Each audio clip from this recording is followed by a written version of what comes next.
చాలా మంది దేవుని సందుకు వస్తున్నారా? ప్రభు సందులో ఉంటున్నారా? ప్రతిదానికి కదిలిపోవటం, కలవరాలు.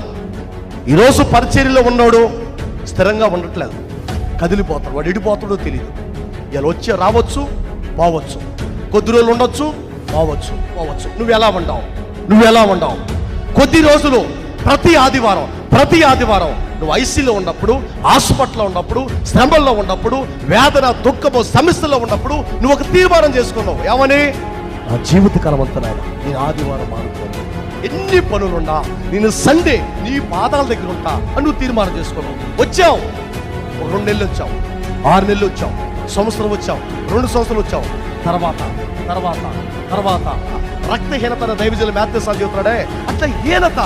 వీళ్ళు కదిలేవాళ్ళు, వీళ్ళు కదిలి ఏదో ఒక రోజు లోకములో పాపములు శాపములు పడిపోతారని లేఖనము సెలవిస్తుంది.